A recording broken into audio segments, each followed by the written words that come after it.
오늘은 7월 9일 주일 설교고요. 오늘 토라 포션 말씀으로 나누겠습니다. 오늘 토라 포션은 마토트입니다. 마토트. 따라합니다. 마토트. 이것은 지파들이란 뜻입니다. 지파들. 그리고 마세이. 따라하면 마세이. 네, 마세이는 노정이란 뜻이에요. 노정. 이건 어떻게 걸어갔는지에 대한 스토리입니다. 그래서 율례를 주시기 전에 지파들의 우두머리를 오라 그래라. 그때 나오는 이제 지파들이고, 이것은 이스라엘이 광야를 출애굽을 한 다음에 광야에서 어떤 길을 걸었는지를 설명해주는 노정. 이 단어 아시죠? 어떻게 걸었는지, 어디 갔다. 그거에 대한 이제 단어입니다. 그렇게 두 가지고, 그래서 하나님이 이제 이 노정을 아주 상세하게 기록하셨어요. 어디 갔다가 저기 갔다가 여기 있다가 또 어디를 돌아와서 이렇게 아주 정확하게 다 기록하셨다는 거예요. 그러니까 이제 하나님의 말씀을 보면은 우리가 어떤 아주 자세하게 기록한 걸 볼 수가 있어요. 근데 뭐 어떤 인간적인 세부 스토리는 기록을 자세히 안 했어. 근데 오히려 이런 어떤 상세적인 어떤 뭐 지명이라든지 아니면 족보라든지 아니면 뭡니까? 노정이나 오늘 나온 노정이라든지 어떻게 갔는지, 그리고 어떤 뭐 성막을 만들 때 아주 자세하게 기록한 부분이 있단 말이에요. 그러니까 이제 두 가지가 있을 텐데, 한 가지는 이것은 그냥 어떤 내려오는 스토리가 아니고 실제 팩트라는 것을 말하는 거죠. 역사적인 사실이다. 그러니까 이런 지명이라든지 족보라든지 노정이라든지 성막에 대한 것들 아주 디테일하게 다 적었다. 이건 실제 사건이기 때문에. 그리고 또 한 가지는 하나님이 이렇게 아주 세밀하신 분이라는 거예요. 아주 세밀하신 분이다. 아주 꼼꼼하신 분이다. 우리는 인간적으로 너는 꼼꼼하면 뭐 대범하지 않다 이렇게 하는데, 하나님은 그걸 모든 걸 갖고 계신 분이기 때문에 하나님의 성품 중에 이 아주 강력한 세밀함과 꼼꼼함이 있으시다. 그것을 우리가 구약을 보면은 이제 이렇게 자세하게 기록한 걸 보면 알 수가 있다. 막 뭐 센치는 아니지만 하여튼 길이라든지 뭐 이런 거를 다 자세하게 해놓고, 이 노정도 아주 그냥 돌아서 이쪽 돌아서 그냥 갔다 하더라 이렇게 하질 않고, 여기 갔다 저기 갔다 여기서 진쳤다 아주 정확하게 하셨다는 거예요. 그러니까 이제 하나님의 어떤 그런 성품이 있다. 특별히 이것은 사실이다. 근데 우리가 구약의 이제 말씀들을 볼 때 신약도 마찬가지지만 하나님이 어떠한 분인지를 우리가 구약을 통해서 알 수가 있는데, 그러니까 하나님이 구약에서 신약으로 올 때 달라졌습니까? 하나님이 아니라는 거죠. 근데 우리가 아주 오해를 많이 하고 있다는 거예요. 하나님은 똑같은 분이에요. 이 사이에 예수님이 오셔서 십자가로 완성한 거 말고는 같은 분이 계속 이것을 진행하고 계시다. 근데 우리가 지금은 뭐 신약 시대고 이건 구약 시대고 나누면서 하나님이 어떤 달라졌다라고 우리가 인식을 할 때가 있어요. 그것은 아주 잘못된 것이고, 그래서 그냥 이제 우리가 십자가의 신약만 기억하면서 하나님은 사랑이 많으셔. 그러니까 이제 막 그런 것들로 그냥 다 막 뭉뚱그려 다 용서하셔 이렇게 하면은 하나님의 공의라든지 하나님의 어떤, 사실 십자가도 사랑으로 했다기보다는 이 공의 때문에 하셨다는 거죠. 어떤 하나님의 어떤 이 공의가 우리 안에 제대로 들어와야 된다. 그래서 구약을 오늘 민수기의 스토리가 몇 가지가 있는데, 그것을 이제 오늘 이 스토리로 연결하려고 그러는 거예요. 하나님의 어떠한 분인지를 이 스토리를 통해서 우리가 알아야 되겠다. 하나님은 어떠한 분인지. 자, 따라하겠습니다. 하나님은 어떠한 분입니까? 하나님은 어떠한 분입니까? 알려주십시오. 네, 그러니까 제가 이제 창조에 대해서 이제 청년들을 가르칠 때 많이 쓰는 내용이 이제 컴퓨터 게임 세계를 말하는 건데, 컴퓨터 게임 세계가 이제 컴퓨터 세계가 차원이 다른 창조라는 거죠. 그래서 하나님이 인간 세상을 만든 게 뭡니까? 차원이 다른 세계를 창조하시는 거예요. 이것이 가장 비슷하게 나타날 수 있는 게 인간이 컴퓨터 세계를 만든 거랑 같은 원리라는 거예요. 우리 이제 게임 세계라고 얘기를 하는데, 게임 세계를 이제 창조하는 원리가 하나님이 인간 세상을 창조하는 원리랑 이제 같은 부분이 있다는 얘기예요. 그래서 이제 우리가 혹시 보셨나요, 그거?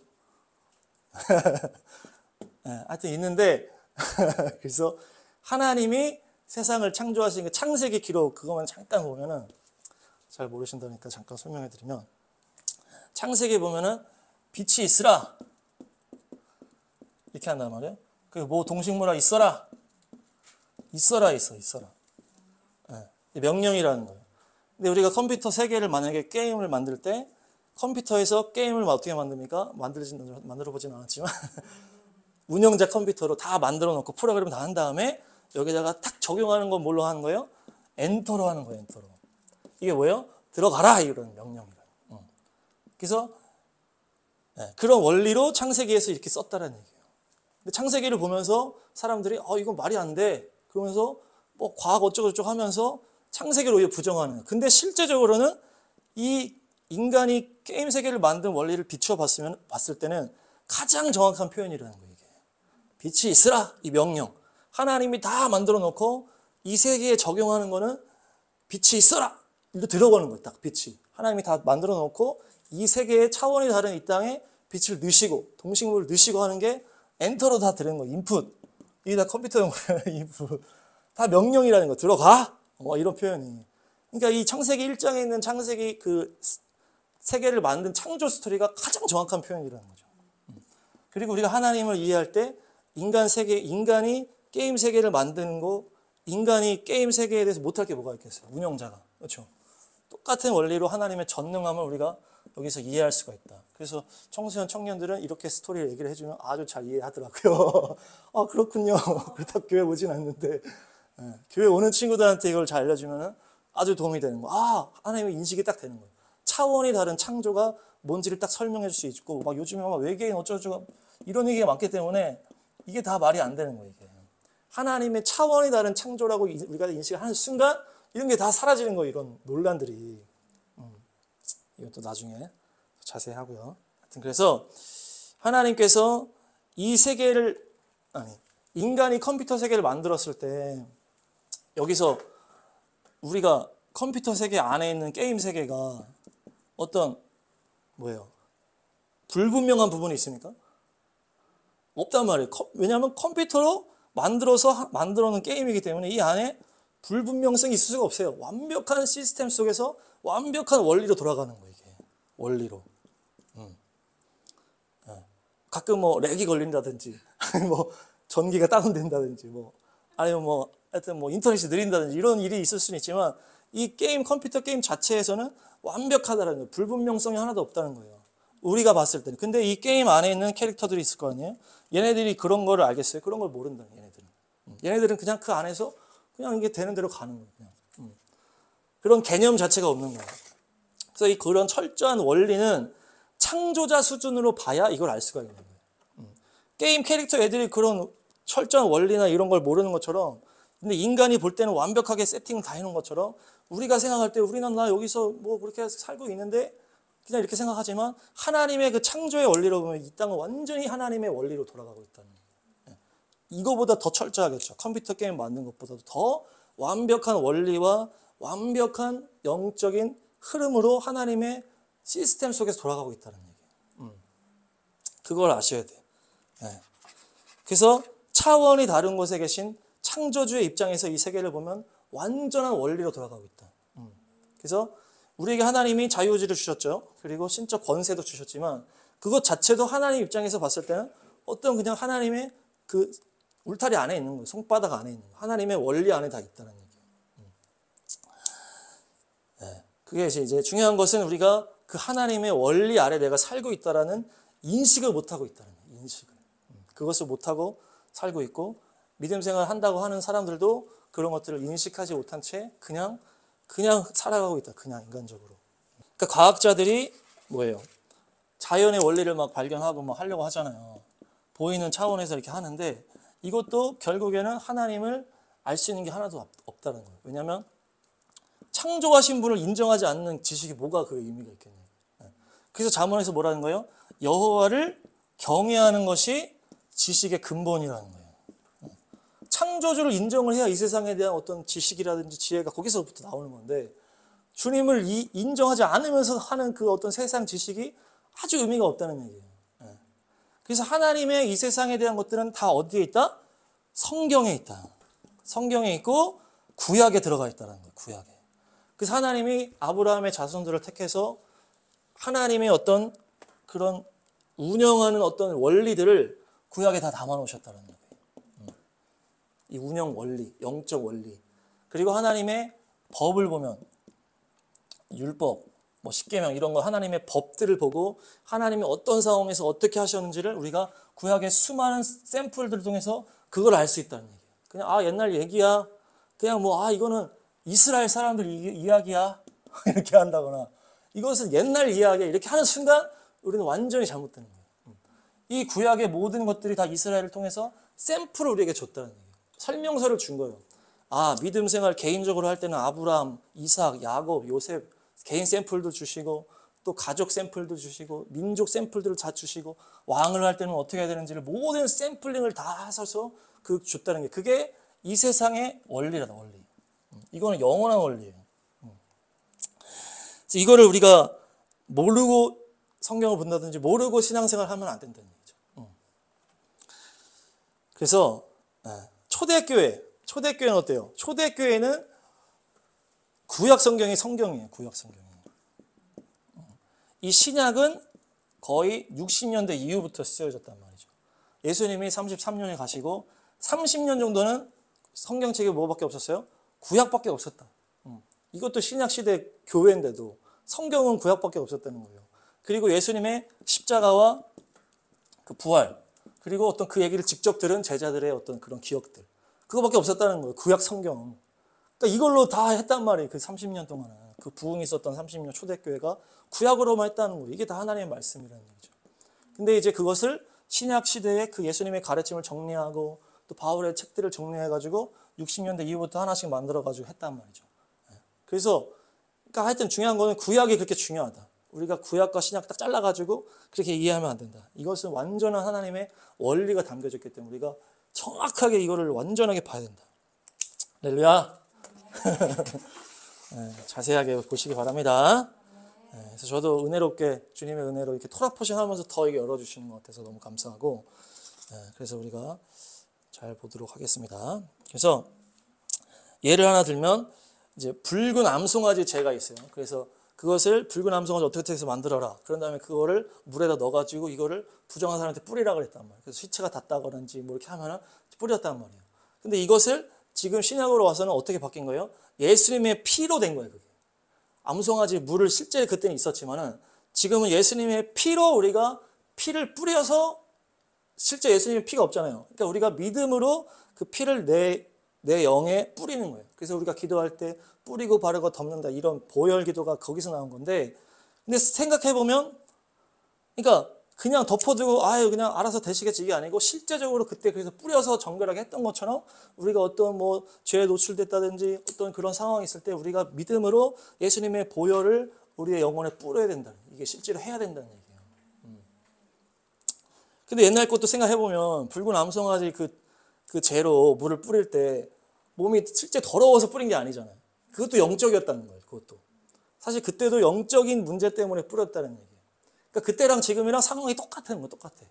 근데 그때는 그냥 물을 만들어 가지고 그 물을 뿌려서 그 영적인 것들을 다 제거했다는 거예요. 근데 지금은 예수님의 피로 말미암아 그걸 우리가 뿌려 가지고 그걸 제거하는 거예요. 그래서 장례식 갔다 오셨는데 잘 뿌리시길 바랍니다. 보혈을 뿌리시길 바랍니다. 저희도 옛날에 장례식 갔다 왔는데 너무 그때 영적 싸움이 심해가지고 너무 힘들었었어요. 그래서 그때 막 보혈 막 뿌리고 막 하여튼 엄청 힘들었는데 실제 그 영적인 그런 것들이 이제 있다라는 얘기죠. 영적 싸움이 실제로 있고 그것을 이길 방법들이 다 구약에 있다라는 얘기 그대로. 우리가 그 영적으로 해석을 해서 기도로 그렇게 해야 된다. 그 보혈 뿌리고 기도해야 된다. 할렐루야.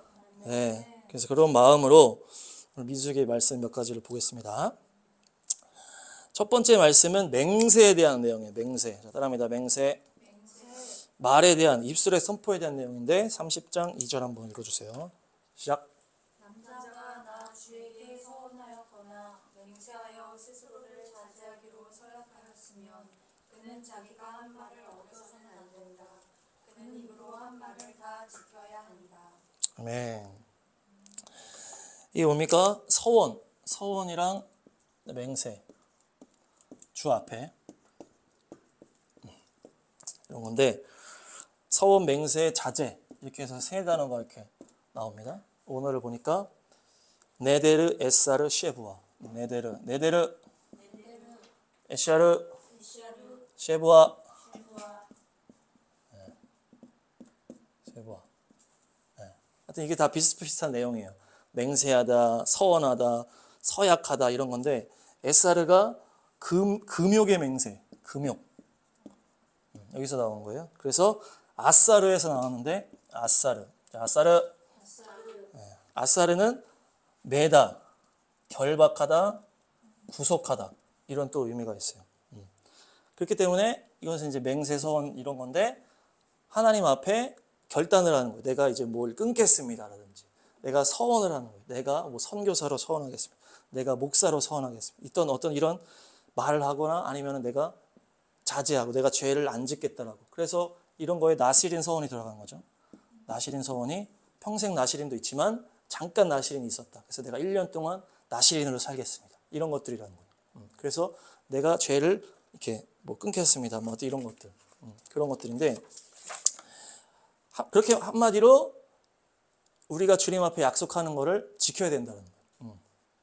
그래서 우리가 뭐 선교사 막 이런 얘기 하잖아요. 뭐 내가 뭐 옛날에 뭐 서원한다든지 뭐 내가 주님 뭐 하여튼 하겠습니다. 이것도 이제 넓게 생각하면 찬양도 연결이 될 수 있는 것 같아요. 그래서 한 입에서 우리가 뭐 두 가지 나올 수 없다 그 얘기 하잖아요. 찬양하다가 어떻게 또 저주를 하고 이러냐 그런 것들. 그래서 그 다음 말씀 하나 보시면 이제 여자에 대한 30장 3절 4절 시작.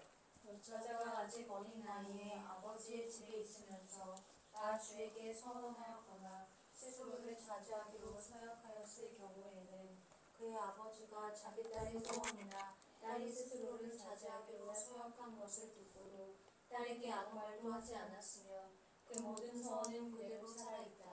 그가 한 서원과 스스로를 자제하기로 한 서약은 모두 그대로 성립된다. 네, 남자 여자의 차이를 말하면서 이제 어린 자매는 아버지 소속이라는 거예요. 그래서 어떤 서원이나 이런 걸 했을 때 아버지가 취소할 수 있다. 남자는 지금 취소가 없어. 남자는 취소법이 없고 만약에 이제 아내면은 남편이 취소할 수 있다. 취소할 수 있다. 그러니까 이거는 이제 취소에 대한 법일 뿐이에요. 그러니까 남녀가 약간 취소에 대한 것만 약간 나뉘는 거예요. 남자는 뭐 말하면 취소할 수가 없고 여자는 아버지나 남편이 취소할 수가 있다. 하루 안에 해야 된다. 이제 이런 게 있고. 근데 하여튼 어쨌든 남녀 다 지켜야 되는데 여기 재밌는 거 하나 더 있어요. 30장 14, 15 시작. 그러나 만일 그의 남편이 아내의 서원에 대하여 하루가 지날 때까지 아무 말도 하지 않으면 남편은 아내의 서원과 아내가 자신을 자제하기로 한 서약을 확인하는 것이 된다. 그것들은 그대로 효력을 지니게 된다. 들은 바로 그날에 남편이 아내에게 아무 말도 하지 않았기 때문이다. 그러나 만일 남편이 그가 들은 날로부터 얼마 지나서 그것들을 파기한다면 아내의 죄는 남편이 떠맡게 된다. 네. 그러니까 취소하는데 하루 만에 취소를 해야 돼요. 하루 안에 해야 돼요. 하루 안에 안 하고서 그냥 지나갔는데 나중에 남편이 나중에 내가 취소한다 이렇게 하면은 어떻게 돼요? 이 아내의 죄가 남편한테 넘어오는 거예요. 여기 그렇게 써 있죠. 시간이 지난 다음에 하루 지난 다음에 그거를 파기한다. 안 돼. 파기하면은 그 죄가 남편한테 온다는 얘기예요. 그래서 이제 우리가 이제 복음을 연결할 수 있어요. 우리의 죄가 남편, 신랑 되신 우리 예수님께 다 넘어갔다. 그래서 예수님께서 모든 문제를 이렇게 해결하셨다. 이렇게 볼 수도 있고 중요한 건 하여튼 하나님 앞에 한 말들, 맹세들 이거가 하나님은 그냥 넘어가지 않는다는 거예요. 그래서 그걸 지키지 않았을 때는 죄가 된다는 얘기예요. 그래서 우리가 말을 하고 맹세하고 이렇게 하는 것들이 너무 중요하다. 이렇게 얘기하면서 예수님이 그래서 이제 이걸 해석하시는 거예요. 마태복음에서 시작. 그러나 나는 너희에게 말하라. 아예 맹세하지 말아라. 하늘을 두고도 맹세하지 말아라. 그것은 하나님의 보좌이기 때문이다. 너희는 예할 때에는 예라는 말만 하고 아니요 할 때에는 아니요라는 말만 하라. 이보다 지나치는 것은 악에서 나오는 것이다. 네, 이제 맹세에 대한 이제 그런 것들이 많이 이제 얘기가 있고 논란이 있으니까 예수님이 맹세 아예 하지 말어. 괜히 했다가 못 지키지 말고 그거 다 죄가 쌓이기 때문에 너희들은 맹세를 지킬 능력이 없다는 얘기죠. 지킬 능력이 너희가 없다. 그러니까 그냥 예 하든지 뭐 아니요 하든지 이 정도로만 해라. 여기서 뭐 절대 내가 안 되면 이런 거 하지 마. 그 샘플이 그 베드로잖아요. 베드로. 그래서 예수님이 딱 얘기했는데 갑자기 저는 죽어도 예수님 안 떠납니다. 그러면서 막 죽어도 하면서 맹세를 막 했다가 결국 3번이나 부인하는 게 베드로잖아요. 그만큼 인간이 연약하다. 그래서 하나님께서 근데 어쨌든 예수님이 뭐 니네가 맹세한 거 안 지킨 거 내가 다 해결해 줄게 이렇게 얘기하신 게 아니고 하지 마라 얘기했기 때문에 그때 구약이랑 똑같은 상황이 이랬는 얘기예요. 너희들이 맹세하고 너희들이 말을 하고 약속을 하는 것들이 너무나 중요하다. 너무나 중요하다. 말하는 대로 내가 하겠다. 그런 말씀도 있고. 그래서 목사 선교사 헌신한 사람들이 안 하다가 계속 맞고서 나중에 돌아오는 스토리가 다 여기에 해당하는 말씀이에요. 맹세하고 내가 말했던 것들. 그래서 저는 이제 여기서 세례까지 더 생각을 했어요. 세례. 우리가 이 세례를 뭐 중학교나 고등학교 때 하잖아요. 근데 이것을 이제 우리가 성령 세례랑 구분을 하면서 세례는 그냥 이제 뭐 형식적인 거야. 성령 세례가 진짜 이렇게 확 성령 받아서 이렇게 되는 거지. 이러면서 약간 이거를 좀 터부시할 때가 있는데 주님 앞에서는 이게 지금 이거랑 똑같은 거예요. 세례 뭐 중학교 뭐 고등학교 때 어느 정도 생각이 있을 때 내가 뭐 세례 받겠습니다 해가지고 입교하겠습니다 해가지고 사람들 앞에서 얘기하잖아요. 내가 내 삶을 뭐 예수님께 뭐 내 주인으로 이렇게 하잖아요. 그게 이거 똑같은 거예요 지금 맹세랑. 이거는 성령 세례랑 확실히 다르기 때문에 사람들이 인식을 못하는 것 같지만 하나님 앞에는 이게 똑같기 때문에 그 사람이 세례를 해서 하나님을 따르겠다고 했는데 그 이후에 세례 받고 제대로 사는 애들이 몇 명이나 돼요. 그러니까 그때부터는 뭐가 되는 거예요? 심판의 그게 되는 거예요. 통로가 되는 거예요. 일반 애랑은 달라지는 거예요. 일반 교회 한 번도 안 온 애들이랑은 다른 거예요. 왜냐? 내가 한다고 했는데 그렇게 안 사는 거기 때문에. 근데 저도 막 애들 중고등학생 많이 했지만 세례 받고서 교회 안 나는 애들 수두룩하고 그런다는 말이에요. 너무 안타깝지만. 근데 그렇게 되면 어떻게 되는 거예요? 일반 애들이 받지 않을 저주까지 받게 되는 거예요. 일반 애들이 받을 수가 근거가 없는 거 일반 애들은 그런 말 안 했기 때문에. 근데 교회 다니는 애들은 세례 받고 내가 앞에서 하나님 앞에서 얘기를 다 했기 때문에 그걸 지키지 않았을 때 저주가 임할 수밖에 없는 거예요. 그게 이제 언약의 저주가 되는 거예요. 그래서 우리가 하나님 앞에 이게 성령 세례든 아니든 내가 하나님 앞에 얘기한 것 자체가 하나님 앞에서는 이게 그거예요. 물론 우리가 막 길에서 전도하다가 막 애들 뭐 얘기해봐 막 이것까지 하나님의 칠시는 않을 것지만 이것은 하나님의 교회에서 사람들이 보는 앞에서 하는 그 자체가 강력한 맹세이기 때문에 세례 받은 애들은 믿음 생활 잘해야 된다. 아무리 자기가 거기서 은혜 안 받았다 할지라도. 그래서 이게 세례가 아주 턱이 낮거든요. 저도 막 해봤지만 턱이 낮아 되게 막 한두 주 교육하고 그냥 해버린다는 거예요. 근데 이렇게 하면 안 되고 좀 강력한 교육을 해야 돼. 니네가 이것을 안 지켰을 때 온 저주를 다 해결해 줘야 돼. 그래야 되지. 안 그러면은 그러지 않으면은 이게 얘네들한테 온 다음에 얘네들이 모르는 거예요. 오히려 내가 교회 잘 다니는데 왜 이렇게 어려워? 이러면서 오히려 하나님 떠나게 되는 통로가 된다는 거죠. 네가 맹세한 그거에 대한 저주라고 우리가 인식해야 되는 게 그만큼 하나님의 그것들이 실제라는 거 실제. 뭐 이제 뭐 목사 안수도 마찬가지고 뭐 장로님, 뭐 권사님 뭐 다 마찬가지겠죠. 그런 것들이. 네, 그래서 온전하게 하는 게 우리 신상이 좋습니다. 네. 자, 서로 인사하겠습니다. 주님 앞에 말을 잘합시다. 주님 앞에 말을 잘합시다. 네, 우리 민수기 31장 2절 읽어주세요. 시작. 그들은 미디안 사람에게 이스라엘 자손의 원수를 갚아라. 그렇게 하고 난 다음에 너는 조상에게로 돌아갈 것이다. 아멘. 네. 이제 그 다음 스토리가 모세의 이제 마지막 사명이에요. 지금 마지막 사명. 미디안에 대한 이제 원수를 갚아라. 그러니까 이제 그 앞에 이제 뭐 미디안과의 뭐 음행도 있고 그래가지고 그거에 대한 이제 원수를 갚아라면서 네가 이거 한 다음에 너는 이제 갈 거다. 마지막 사명이 딱 된 거예요.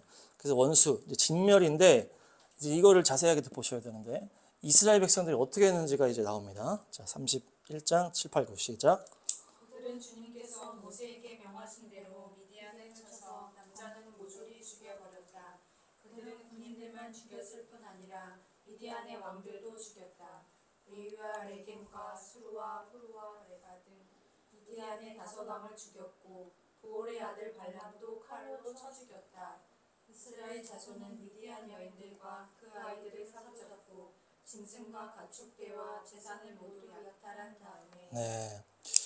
네, 이렇게 했는데 이제 군인들만 죽였다. 그렇죠? 군인들만 죽이고 여자들과 아이들은 살렸다는 거예요. 네, 그러니까 이제 그렇게 했는데 이것이 인간적인 복수였다는 거죠. 인간적인 복수. 네, 군인들 죽이고 여자 아이들 살리고 다 약탈해 왔어요. 그래서 모세가 지적하는 거예요. 시작. 모세가 그들을 꾸짖었다. 어쩌자고 여자들을 모두 살려두었소. 이 여자들이야말로 부올에서의 그 사건 때문에 발람의 말을 듣고 이스라엘 자손을 깨어 주님을 배신하게 하고 주님의 태 중에 영병이 일어나게 한 바로 그 사람들이요. 그러니 이제 아이들 가운데서 남자는 다 죽이시오. 남자와 동침하여 사내를 안 일이 있는 여자도 다 죽이시오. 네. 그러니까 왜 여자들 아이들 다 살려주냐면서 다시 다 죽이라고 합니다. 근데 어떻게 돼요? 이 여인들이 우상 숭배의 주범이라는 거예요. 우상 숭배의 주범. 음행한 이제 주범들이고 아이들 같은 경우는 남자면 어떻게 돼요? 나중에 크면은 다 복수한단 말이에요. 그런 원리라고 볼 수도 있고 여자들 중에는 남자를 아는 여인들은 다 죽였어요. 그러니까 죄를 아는 죄와 관련된 거라는 얘기죠. 죄에 연관된 자들은 다 죽이라는 얘기예요. 그래서 사내를 안 일이니 여자 죽이고 남자는 다 죽이고 결국 다 죽이라. 그래서 죄에 물든 자들은 다 죽여라. 죄에 물든 자들. 그래서 우리가 이제 뭐 이런 것들이 뭐 여인들과 아이들은 불쌍하니까 살려줘야지. 우리가 뭐 그런 생각 많이 했잖아요. 이것이 인간적인 접근이라는 거예요. 인간적인 접근. 이건 우리 생각이라는 거예요. 우리 생각. 하나님은 그걸 원하시지 않는 거예요. 하나님은. 다 죽여라는 거예요. 아이가 뭐 불쌍해요. 여인이 불쌍해. 그런 게 중요한 게 아닌 거예요. 지금. 영적으로 죄의 여지가 있을 때에 다 죽여야 이것이 더 선한 거라요. 이게 더 선한 거라요. 이게 죄의 원리예요. 죄가 남아있으면 여지가 남아있으면 싹트기 때문에 죄가. 죄의 원리 이게. 인간적인 판단으로는 이게 낫다고 하면서 오히려 우리가 어떻게 생각하는 거예요? 하나님이 나빠 이렇게 생각하게 되는 거예요. 하나님이 한 거에 대해서 우리가 판단을 하는 거예요. 이것이 인간적인 게 죄가 되는 거죠. 인간적인 게 마귀적인 거예요. 그래서 하나님이 한 것에 대해서 이거 막 우리가 인간적으로 판단을 하면서 하나님 너무 잔인해, 하나님 너무 나빠 이렇게 하는 것 자체가 자기가 더 착하다고 하는 거예요. 하나님보다. 근데 그것은 착하다고 말을 하지만 그게 무지라는 거죠. 무지. 무지한 거고 결국에는 그것이 더 악한 결과를 가져오게 됩니다. 더 악하고 더 참혹한 결과를 가져오기 때문에 하나님은 그걸 아셨기 때문에 진멸을 하라고 하시는 거예요. 지금 볼 때는 잔인하고 인정 없는 것 같지만 결국에 이게 더 선한 일이라는 거예요. 결국에 이게 더 의로운 길이라는 거예요. 죄에 물들어서 결국 다 죽는 것보다는 먼저 뿌리를 다 자르는 게 더 선하다는, 그게 더 선하다. 그걸 우리가 아셔야 돼요. 이 구약에 대해서 이것을 우리가 정확하게 아셔야 됩니다. 그래서 소돔과 고모라를 심판하실 때도 어땠습니까? 다 죽였잖아요. 다 죽였는데 불로 아주 그냥 태워버리는데 이게 어떤 판단에서 오신 겁니까? 이것을 진행하는 게 더 악하다는 얘기예요. 이 모든 사회 자체를 지속하는 게 더 악이라는 거예요. 지속하는 게. 지속이 더 악인 거예요. 사람 막 심판해서 불로 다 태워 죽이는 것보다 지속되는 게 더 악하다고 하나님 판단하셨기 때문에 거기를 망하게 하셨고 그 안에는 선한 자가 한 명도 없었다는 얘기죠. 룻도 거기 다 물들어가고 있었기 때문에. 그래서 하나님의 그 죄에 대한 심판은 주님께서 하는 판단이 가장 선한 거예요. 그래서 우리가 인간적으로 판단을 하게 되면 죄를 이길 수가 없다. 그 도피성 얘기를 하면은 도피성이 이제 살인자에 대한 스토리예요. 살인자. 그 살인을 했다면은 이것에 대해서 무조건 죽여야 돼요. 살인자는 죽여라. 그래서 뭐 쇠로 죽인 사람은 살인자다. 돌로 죽인 사람은 살인자다. 나무로 죽인 사람은 다 살인자다. 무조건 죽여라. 근데 죽이는데 누가 죽여요? 친족이 죽이게 돼 있어요. 주님께서. 피해자의 친족. 그러니까 만약에 뭐 우리 가족이 죽었으면 우리가 가서 그 살인자를 죽이는 거예요. 그렇게 하나님이 짜놨어요. 근데 만약에 이게 사람이 죽었는데 실수로 죽을 수 있다는 얘기예요. 실수로. 아니면 사고로. 의도가 없었는데 이렇게 하다가 죽을 수가 있잖아요. 그렇게 됐을 때는 근데 어쨌든 피해자는 열받는 거예요. 왜 죽었으니까. 이게 가해자 의도가 있었든 없었든 피해자 입장에서는 죽었기 때문에 열받는 거예요. 그래서 죽이고 싶어. 근데 이 사람은 어쨌든 그 의도가 없었기 때문에 이 사람을 보호하기 위한 게 도피성이다. 도피성. 그래서 레위 지파에게 준 많은 성 중에 6개의 성을 하나님이 구분해서 여기를 도피성으로 만들어 놓고 이런 사람들 거기 가서 들어와 있어라. 거기 들어와 있으면 이제 얘네가 죽일 수 없는 거예요. 그게 법으로 하나님이 만들어 놓은 거죠. 근데 만약에 얘가 도피성 안에 있다가 나왔어. 나오면 얘가 죽일 수 있는 거예요. 그 피해자의 친족이. 그래서 만약에 얘가 나왔다가 죽었으면은 이것은 정당한 죽음이라는 얘기. 얘가 살인자가 아니라는 얘기죠. 정당하게 죽었다. 왜냐하면 이 안에 있으라고 해놨기 때문에 이 안에 무조건 있어야 된다. 도피성이 뭐 완전히 감옥은 아니니까. 근데 여기서 또 복음이 있는데 한번 읽어주세요. 그 다음 말씀. 25절 시작. 회중은 그 살인 혐의를 받은 사람이 피를 보복할 피해자의 친족에게서 보복을 당하지 않도록 그 살인 혐의자를 그가 도피한 도피성으로 돌려보내야 한다. 그리고 그는 거룩한 기름을 부어 성직에 임명된 대제사장이 죽을 때까지 거기서 머물러야 한다. 네, 도피성이 있어야 되는데 언제까지 있어라? 대제사장이 죽을 때까지. 대제사장이 죽으면 나올 수 있다는 얘기예요. 네, 죽으면.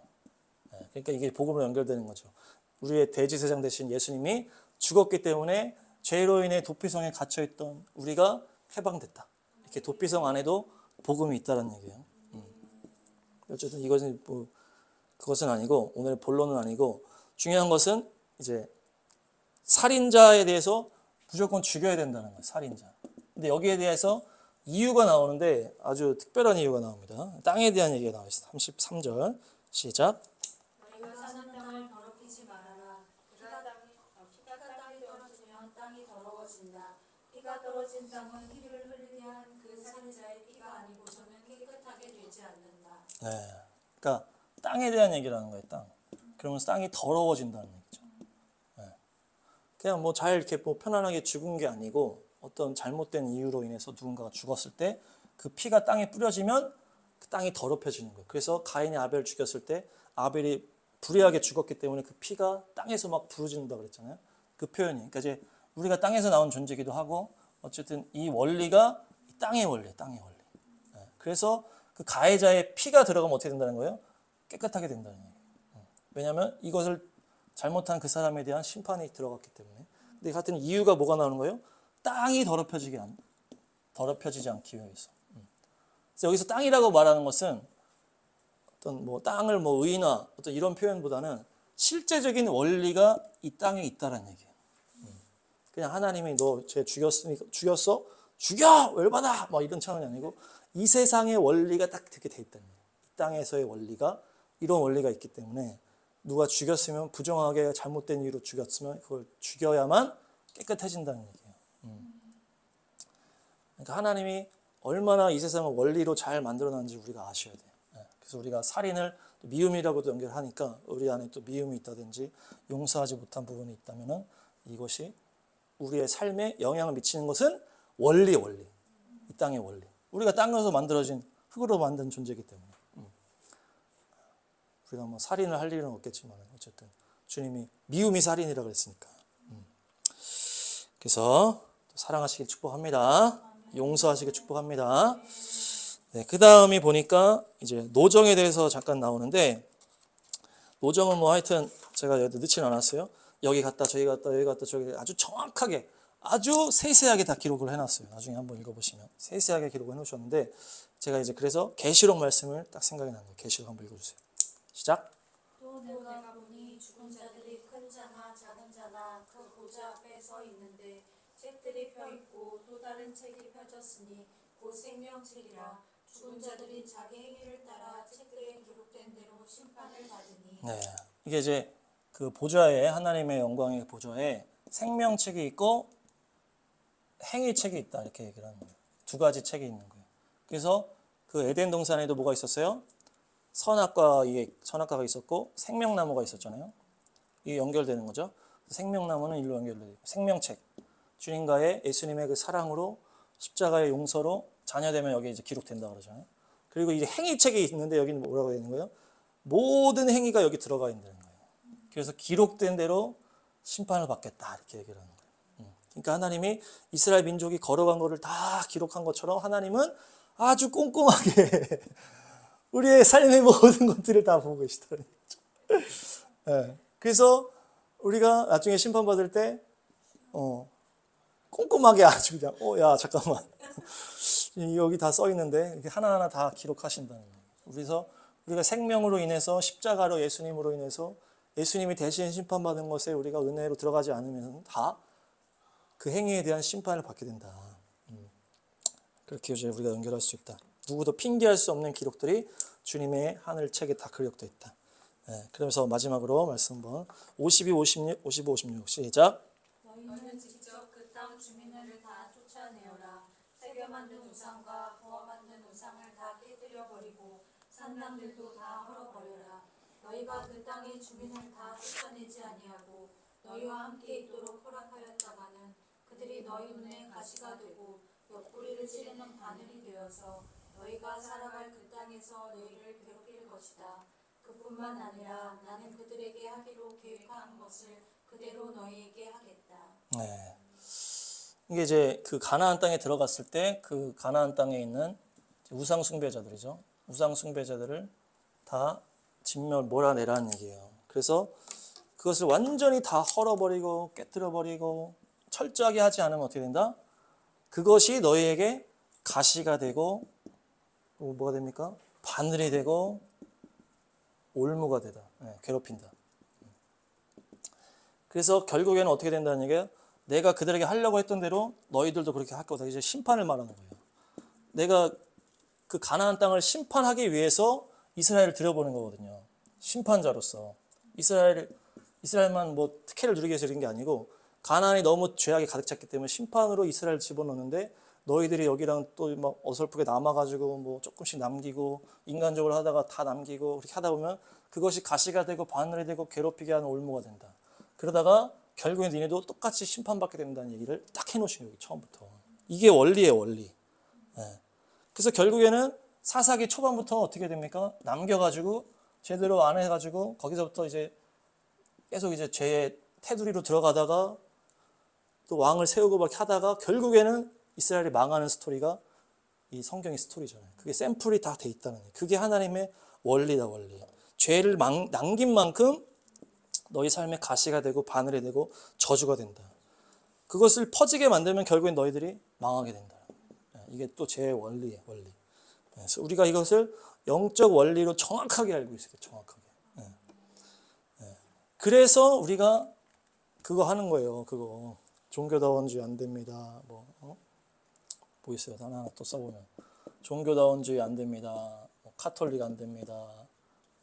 좌파 안 됩니다. 동성애 안 됩니다. 공산주의 안 됩니다. 이런 게 다 뭐 때문에 그런 거예요? 우리가 막 우리 마음대로 하려고 하는 게 아니고 영적 원리 때문에 이렇게 하는 거예요. 영적 원리 때문에.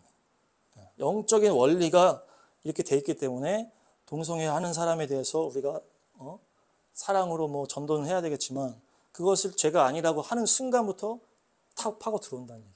그게 법으로 되는 순간부터 파고 들어온다는 얘기예요. 카톨릭에서 시작된 그 종교 다원주의 이것을 우리가 그냥 접하고 이렇게 하는 순간부터 파고 들어오는 거예요. 우리의 영이 다 오염되기 때문에 이런 거 얘기하는 거예요.